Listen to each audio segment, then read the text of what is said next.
Now, 2 federal appeals courts have upheld warrantless phone tracking, at least in some form. We're joined this morning by the head of a company that makes these devices. Scott Schober is the CEO of Berkeley Veritronics Systems. Scott, good morning to you.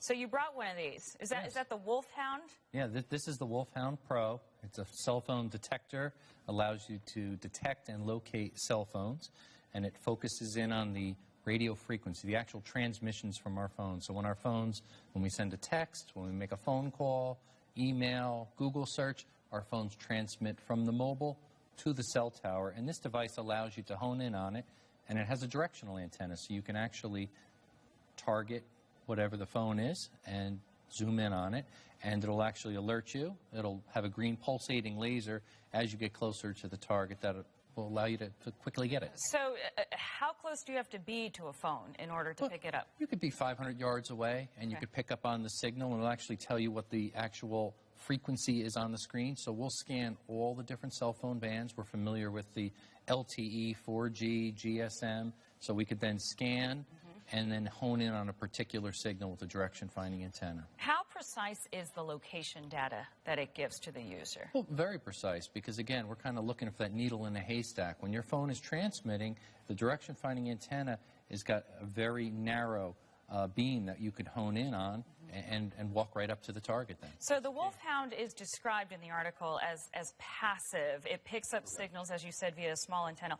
Can cell phones block the Wolfhound from reading the signal? No, it cannot.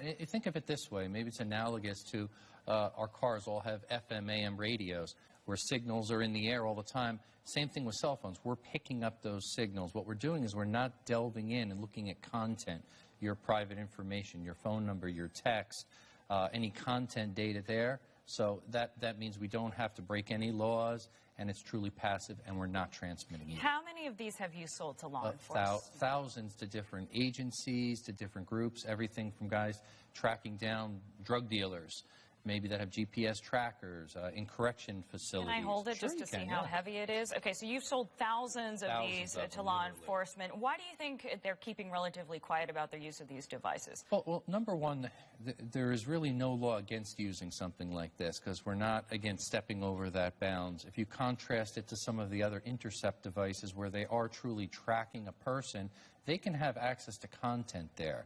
So there's different privacy laws that can be broken, whereas this is not. So there's certainly a fine line there, and this is on the side where you don't have any problems. And that's now, when you developed this, who was your target consumer? And did you have in the back of your mind, because it sounds like you have given some thought to the privacy concerns and perhaps the ethical concerns of these devices? Sure. Well, certainly government facilities. Wherever there's a facility that's got classified top secret information, you're not allowed to have mobile phones or wireless devices.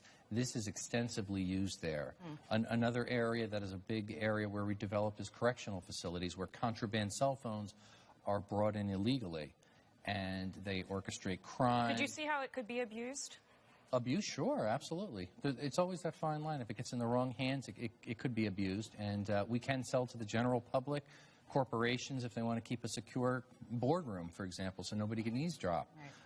A lot of different cases there. Scott Schober, thank you for your time and for bringing in the Wolfhound. Good to see you. Thank you.